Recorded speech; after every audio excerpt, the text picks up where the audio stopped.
We've been talking all week about being stuck on the hamster wheel. And by now, you know what that means. You're just stuck. You can't get off. You're doing the same things over and over and over, getting the same results, driving yourself crazy, working extra hours, working on the weekends. Can't get anything straightened out. Well, today, we're going to put a stop to it. We're going to talk about ways to stop the hamster wheel. And think about it with that analogy, the hamster wheel. When it stops, it's probably really scary to the hamster. So we're going to talk about how not to be scared, how to stop, and so much more on episode 924. I can't believe we're at 924. Talk about a hamster wheel. We got to stop this hamster wheel, Tom, one of these days. Anyway, all that and more in episode 924 of today's Antidote. Stay tuned for today's Antidote, brought to you by the Renegade Success Network. Today's Antidote provides an opportunity for business owners and leaders to discover what is real for them and to be impacted by what is real for others. That is the Renegade way. Let's get real. We all face challenges and get stuck occasionally and are looking for an antidote. Each weekday, this show dives into a topic that may have you stuck, frustrated, and uncertain. Our goal is to share our value in an effort to help you find that one thing, the antidote to your challenges, so that you can get results and make more money. And now, Renegades, we bring you Bob Graham and Tom Brush. I can't. Ever since you told me it sounds like the Office song, it is so true. I can't believe I didn't realize that, but now it's like right there in front of me every time. It's one of those things that when you say to someone, "Hey, once you see this, you're never going to unsee it." That's right. Or if you say, don't think of elephants. Now you're stuck thinking about elephants. Oh, right. Yeah. Sorry, everyone. Now you're thinking about elephants. You know you are. It's probably better than them thinking about some song that'll then be in their head forever and ever. Could be. Could be. Whoops, I hit the wrong button. Look at that. I'm trying to do too many things at once. All right, I'm back. Your hamster wheel's spinning a little too fast, huh? I didn't sleep last night. It's a full moon. Were you up howling with the wolves? Full moon affects me like tremendously. Really?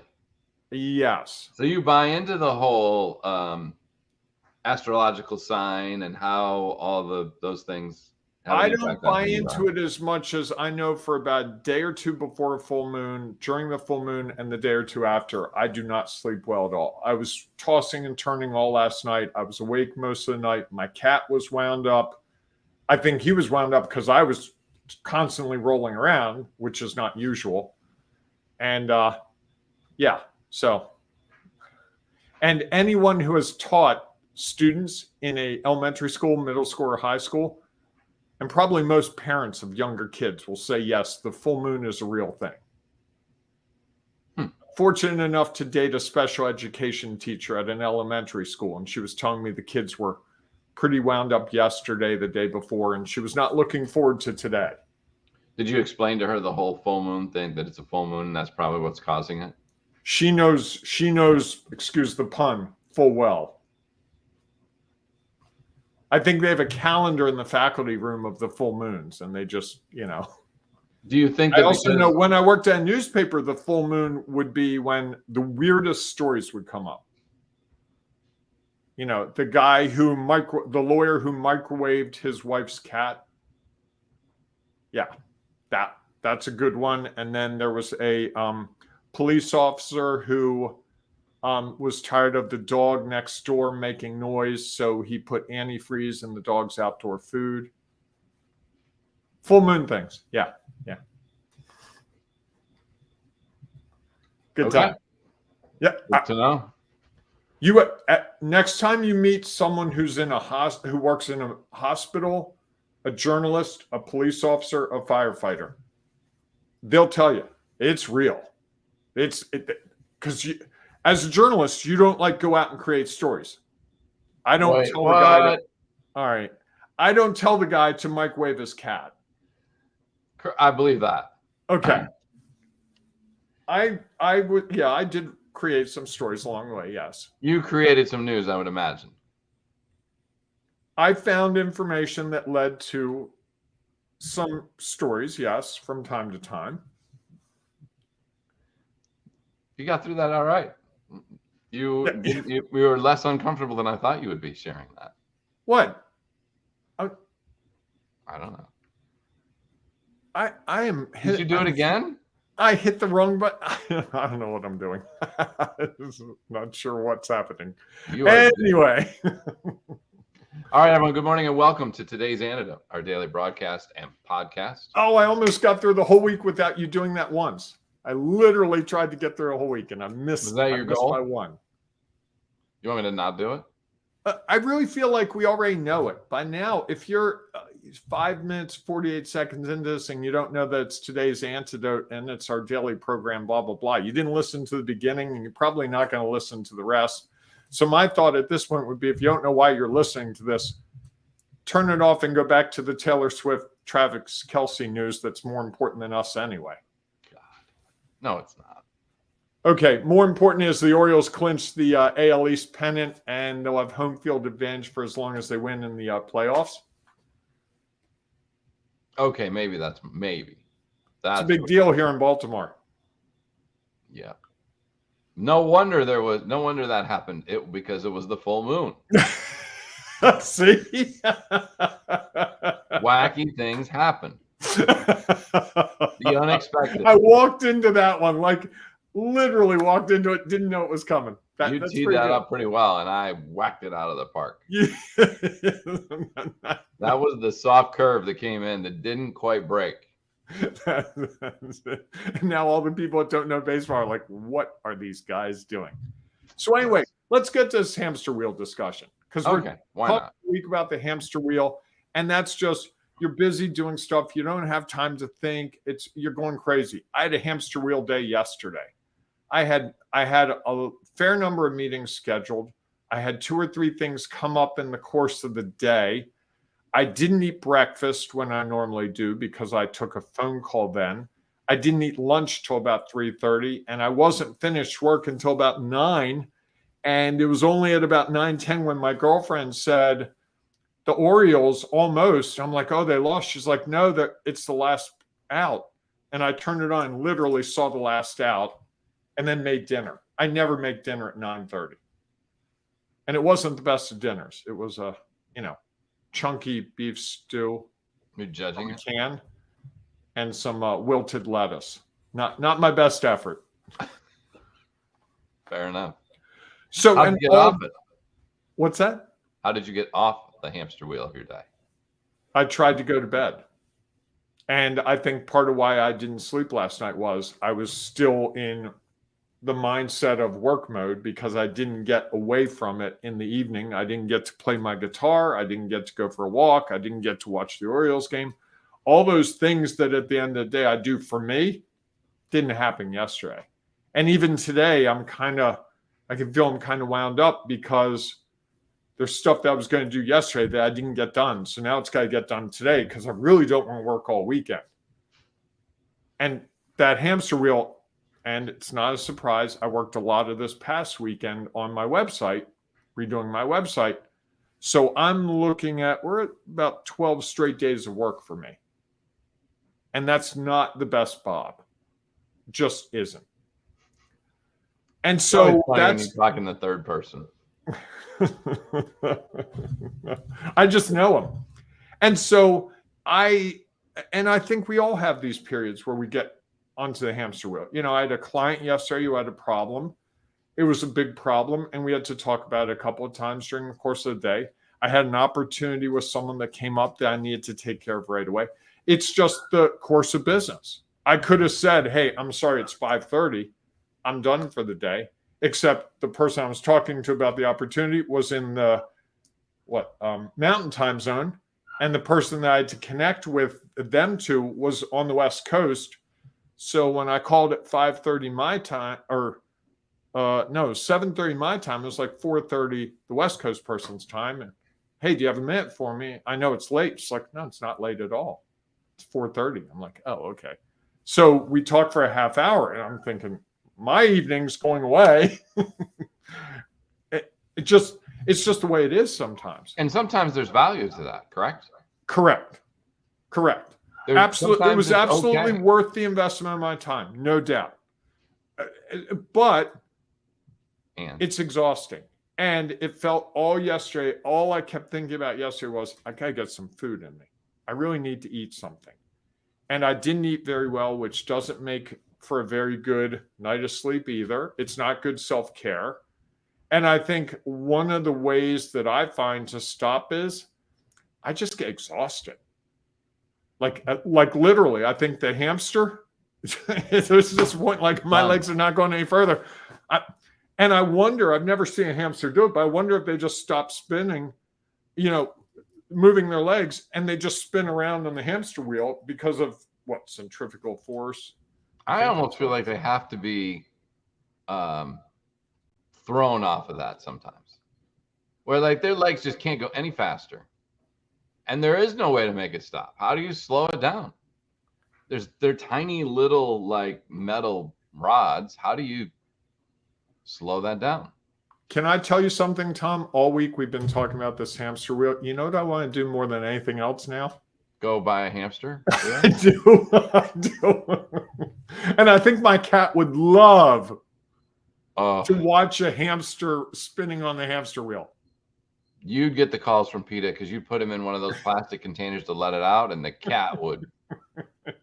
You want to talk about full moon activities? That'll put your cat into a full moon. But I want to watch a hamster. We've talked about it so much. And I remember it when I was a kid.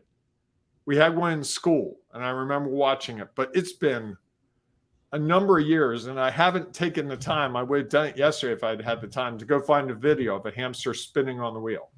There's got to be a video out there. Oh, no doubt. Maybe two.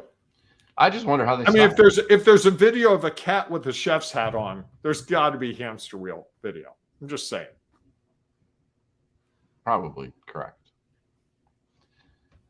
Yeah, I think that's the challenge, is that sometimes I don't know how to make it stop. And I think it almost is like you, is you just get to that point of your body wears down, or you get sick, or you just. Well, you kind of hit that a couple weeks ago when you ended your lacrosse officiating season. No doubt.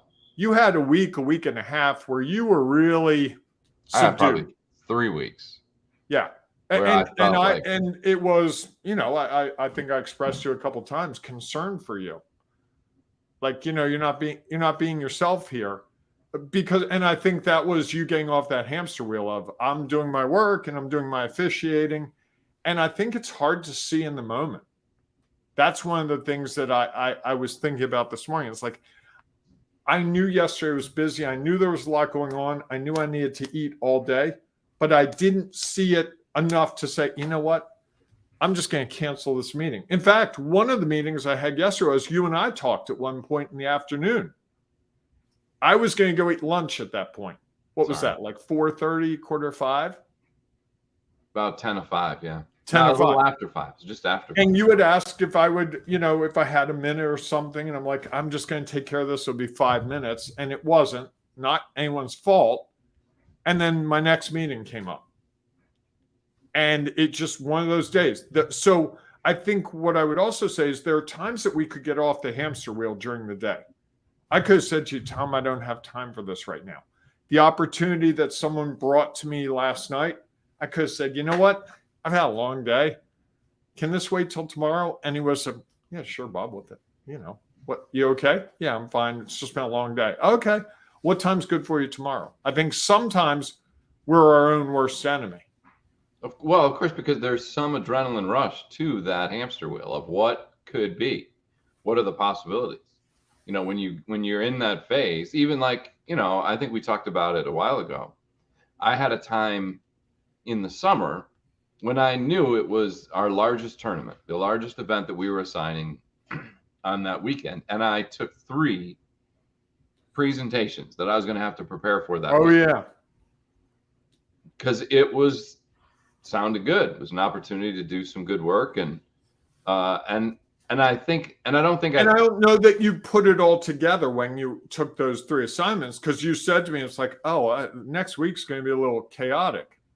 I got the impression that you hadn't put A and B together, which happens all the time. I mean, I'm amazed at how many times when I travel personally on the weekend or go on vacation, there's always some travel with my work before that. It's a trip to Virginia, a long drive. It's a flight somewhere. It's a meeting that goes into the night all the time. And it's like, why did I do this to myself? And well, because it all sounded so great. Like for me, I'm like, oh yeah, I can do this presentation. That'd be awesome. Look at my calendar. There's nothing on it that day. Right. Stuff around it. And I Right. think you just get to the point where like, oh, okay, I got all these possibly good things, not to use an adjective, all these things that have value. And so why wouldn't I just do them? And before you know it, you've piled a whole bunch of things up, busy Bob, and you have calls all day, which doesn't allow you to even consider how you might, even if you wanted to get off of the chaos and the stuff that has value, you couldn't figure out how to do it. And I think that's some people, I don't know anyone like that, but some people really like days like that every now and then because it reminds them. It reminds them of, for me at least, it reminds me of when I was a journalist, and we would have the deadline day that was just 6 a.m., 7 a.m. till 10 p.m. Every Tuesday was just chaos. It just became normal. And after a couple months of it, it would be like, okay, it's Monday night. I better get a good night's sleep because tomorrow's going to be a killer day. And it would just be a killer day. And then you get up Wednesday and be like, oh man, why do I do this to myself? Well, and you do it to yourself because at some point, I think there is that adrenaline rush that you're like, wow, as much as this that beats me up, I really enjoy this. Like that week, I was doing things that I really enjoyed. And so while at the end of that week, I was done, I was also excited about all the things that I had done in that time frame. And I think that, that to me is part of the challenge, is that sometimes we want to get on the hamster wheel. And yet when we know the challenges that it faces, there's some fear to it. I don't know if we want to get on the hamster wheel. I think we want to do more stuff. I don't think we identified it as a hamster wheel. If we identified it as a hamster wheel, we might not do it. As you were saying that, I was thinking about when you were done that weekend, that probably has an impact on the people around you. I know when I'm done, thankfully, so thankfully, no one was around me last night at 9:00. I was texting about the Orioles, but I would not have been good company last night. In fact, Wednesday evening, I had dinner plans, and I had a call right before dinner, and the person walked in the door, my girlfriend, and, she wants a hug and kiss, which is normal. And I'm like, I need a minute. She's like, are you okay? I'm like, I just got off a call. I just need decompression time. And I never used to understand that about myself, but I would drive from work home and you had that 10 or 20 minutes. Now I work in my house.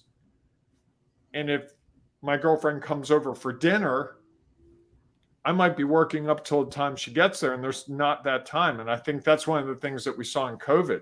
We heard so many people like, I love working at home, but it's really hard to decompress from a day of work because I walk out of my office, wherever it is, I leave the dining room table, I go into the kitchen, and my kids want me. My spouse wants me. My dog expects me. You have it, right? Yesterday, I think once or twice, you're like, I got to go walk the dogs. I got to take the dogs out. There's not that. If you were at your office, that wouldn't happen. And I think that's part of the hamster wheel is so many of us work from home and it's easy to keep working. It just, it's there. Man, on the weekends, I can walk 10 feet and be in my penthouse office. I don't have to get in my car, go outside in the cold, go out in the rain. And when I worked at an office, I would work some weekends, but there'd be times when it's like, I got to go in over the weekend. Then Saturday morning, it's cold. It's just not, I don't feel like driving. And you just wouldn't do it. Right. Now it's, those two are conflated, and my phone really lets me work anywhere, anytime, which, even on vacation. You know, I remember there was a time where I would go on vacation once a year, and we would go to a resort outside of the US and hope that the internet didn't work.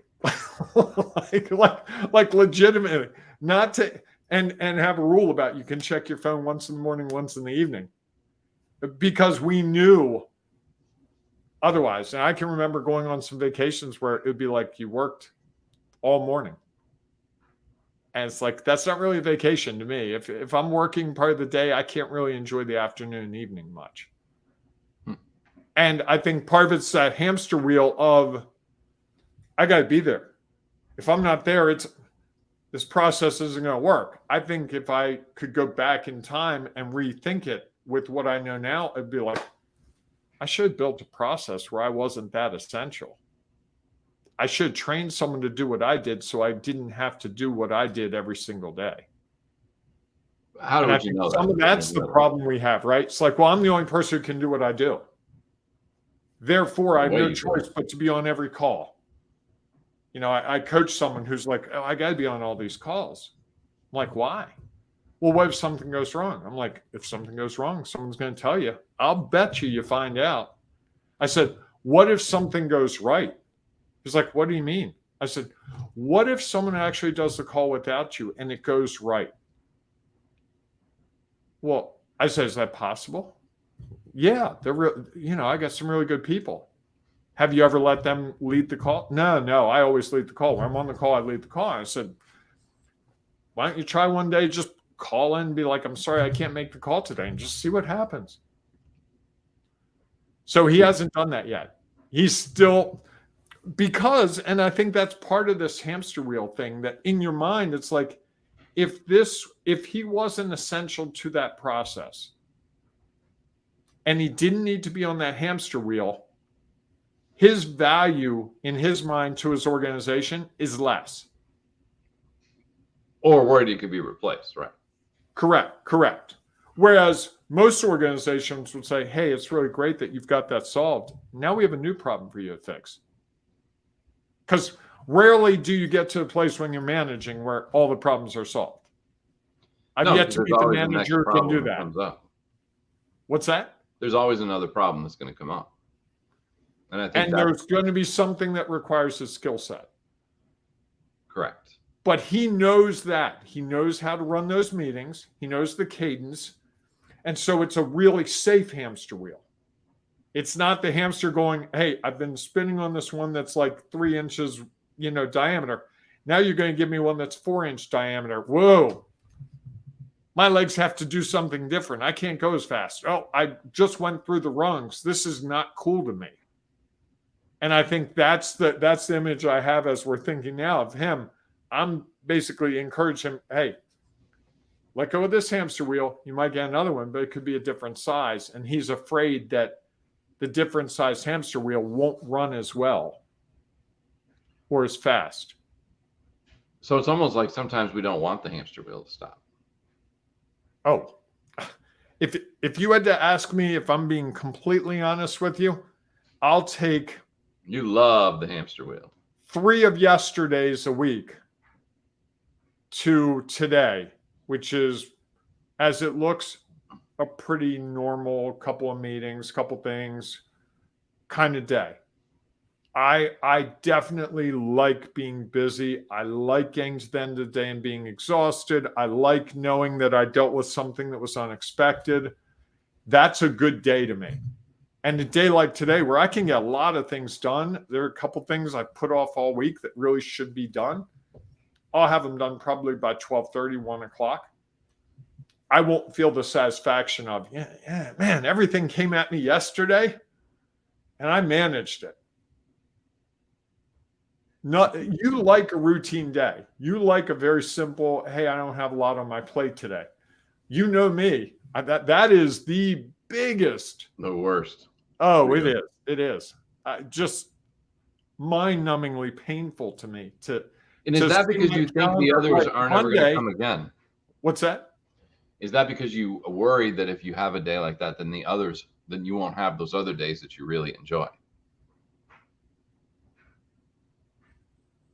I like unpredictability. I like Chaos. not knowing what's coming. If you gave me, like, years ago I worked doing public relations for a state agency, and it was nonstop reporters calling in. I need this quote. I need this. It was nonstop chaos every day, 5, 6, sometimes 7 days a week. I loved it. Best job I've ever had. No question in my mind. If I were younger and I could go back to it, I would go back to it in a heartbeat. I think it's a young man's sport. I mean, this is back when you had a pager. So I get paged by a journalist, see the number, go to a payphone. Yes, a payphone. Put in the state credit card number for the payphone, their phone number, and then call the reporter. Hey, what's going on, John? We heard that there was a drowning on the Chesapeake Bay. Can you guess details? I call the police agency that I was dealing with. They give me the report. We talk about what I could disclose, what I couldn't disclose. I call the reporter back. I'd give them the information. Then 4 other reporters would be calling from other papers. I'd be doing a live interview on the radio for a local radio station. I'd be doing a TV interview. They'd want me to meet them at the pier closest to where the drowning was. I go, I meet a reporter, we talk, and then I'd be on camera. It was so much fun. So much fun. I drove miles. I was out all hours of the day and night. Loved it because every day I could have things on my calendar, and if a reporter called, it'd be like, sorry, I can't go to this meeting. They had a drowning. We had a deer hunting accident. Every day there was something unpredictable. And I was also dealing with high-level policy decisions and writing speeches that the governor was using. Loved it. Every job since then, and that was 94 to 96. So we're going back a ways. So it's been almost 30 years. Every job since then has paled in comparison, except this job. I love coaching because it's unpredictable. You have a meeting with your client. You have no idea what they're going to tell you. Sometimes like, hey, Bob, this is working really well. Sometimes, Bob, this is a real nightmare. Sometimes, help. Sometimes it's tears. It's very unpredictable, which I love about it. The only thing is I don't have the frequency that I had at that job. You know, that job, an 8-hour day was like a real light day. And if it was normal, like 9 to 5, 8 hours, that was amazing. It was often 7 a.m. call from a reporter trying to get the morning or the afternoon paper done, and a call at 7 p.m. from the nighttime news crew for a TV station saying, we heard this thing. We'd like to meet you at 11 o'clock for an interview. Can you meet us at this place? Yeah, sure. Go out, interview 11 to 11:15, goof off with the reporter for 5 minutes, networking, home and in bed by midnight. So Busy Bob has a history of being Busy Bob. Okay. And that is comfortable to me. So you had no reason to want it to stop. Except for the fact that I got really sick, and that's what stopped it. Literally. Well, if I were to be honest with myself, part of why I got sick is because I was running on that hamster wheel all the time. And I think I was setting unrealistic expectations. I wasn't eating well. I wasn't taking care of myself. I wasn't getting time away from it. I was more go, go, go. And as I look back on it, had I been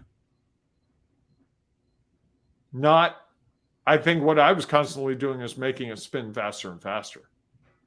And I think one of my bosses actually said, you know, you do a really good job. You could draw the line here. I'm like, no, man, if they want to do an interview at 11 o'clock, we got to do it. We need the publicity. Okay. So do you have your one thing? Yeah, I think the one thing for me is what you just said. Sometimes we don't want it to stop.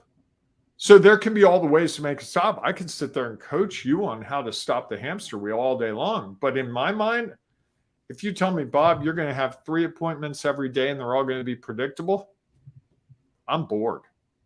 That doesn't work for me at all. In fact, when I taught high school for a year, That was the hardest part. I felt like a caged lion. Like every day, I'm in the same room doing the same thing 5, 6 times. I see the same people. I drink the same coffee. I have the same lunch period. I can't leave to do anything. I remember in the fall, we went to like a play one day. We went to Midsummer Night's Dream because we taught it and they were doing it at one of the local colleges. They did a performance for us. I was as happy as could be to be in that bus, screaming students, 9th and 10th graders. Didn't matter to me. We were leaving the penitentiary. Fair enough. Fair enough. What's your one thing? Well, it's funny. I think there are ways to make it stop. I think that, as you said, the challenge is the adrenaline from it is sometimes so great. It's like you hop on a roller coaster, and some people love roller coasters. And then it stops, and they get off, and they're dizzy, they have upset stomach, and they're like, "Oh my God, why did I do that?" And I think the challenge is that we want to get back on there somehow. Some of us do, some of us don't. Yes, and I think, like we said earlier, there is value to being, acting like you're on a hamster wheel where you're just going faster and faster and faster. It means you're taking action. It means you're getting things done. It means you get back on that roller coaster because you love the thrill of doing it and you hate it sort of at the same time, or you hate what the end result is going to be because of it. And I think that how, figuring out how to make it stop without it completely destroying us, I think is challenging, especially to do alone, because I don't think we can see it. We see too much of let me get back on the roller coaster again. Isn't that awesome? Let me have another busy day. Isn't that great? Because I've forgotten. I remember the things I love about it, forgotten the things that weren't so great about it. You could see your whole face light up when you were talking about this job. You could have talked about that job, I can tell, for the next 30 minutes. Easy. And your face would be like, this is the best thing ever. And yet you also know some of the ramifications of it.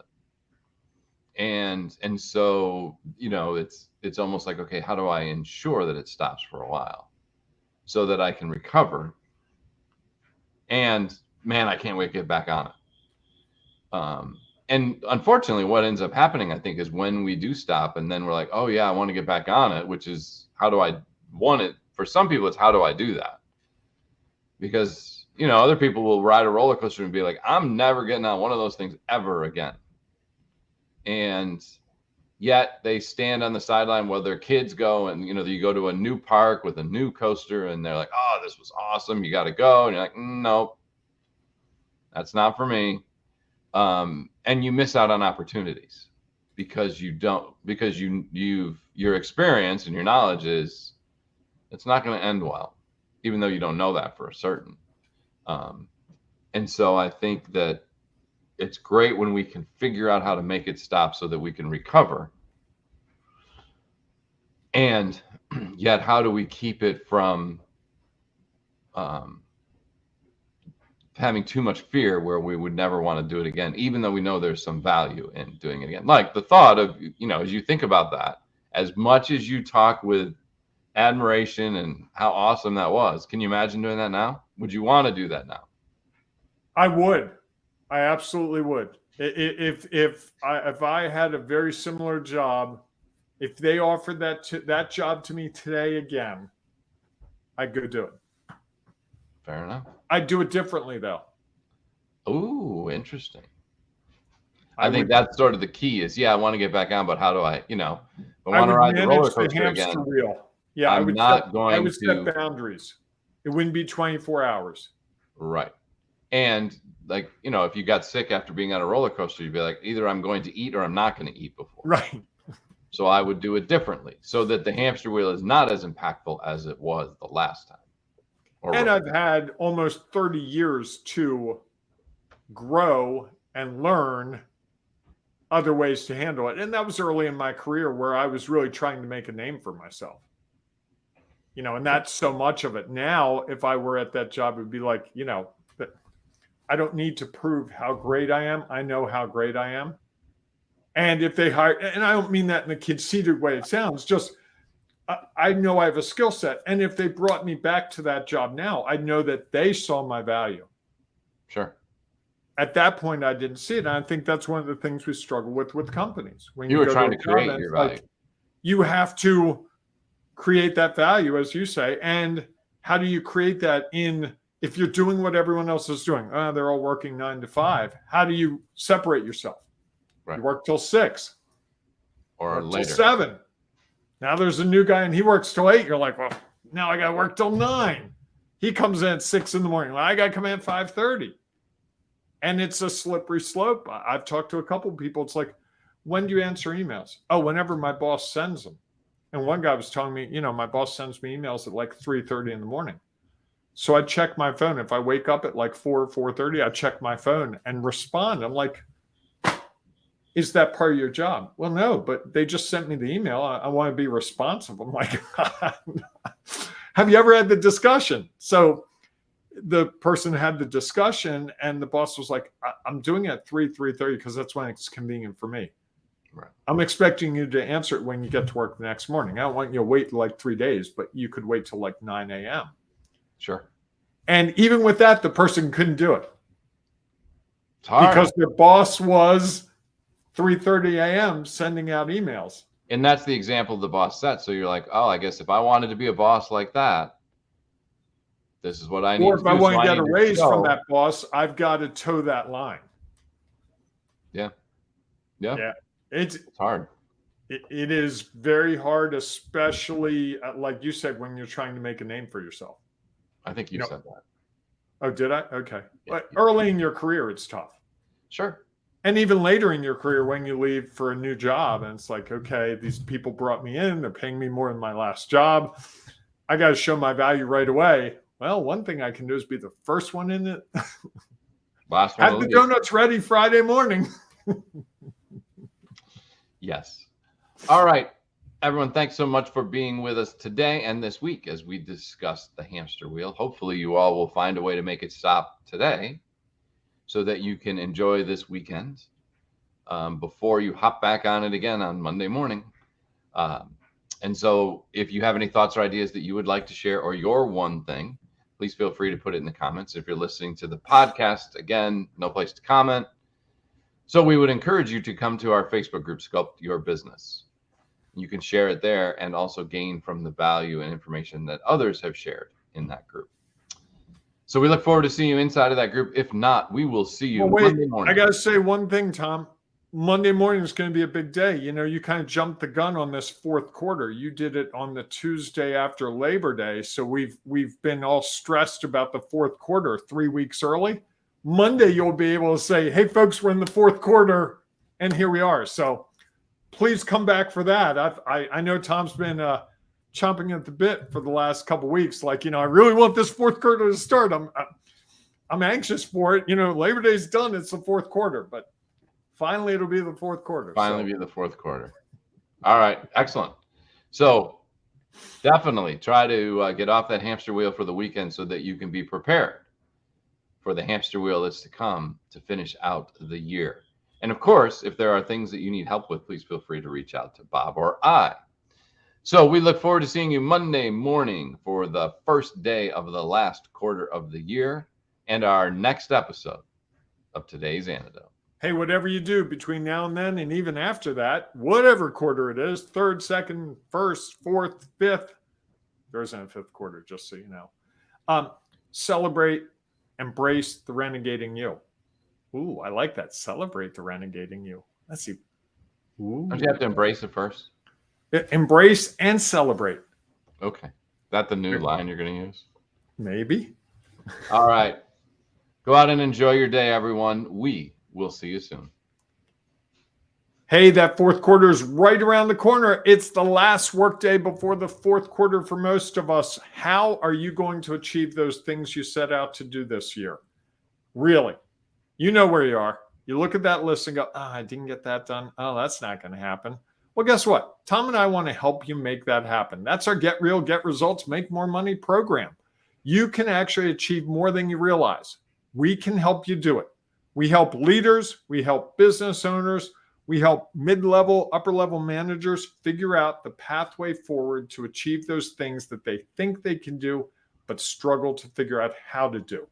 That's the name of the game for us. So talk to Tom or Bob, or go to renegadesuccessnetwork.com.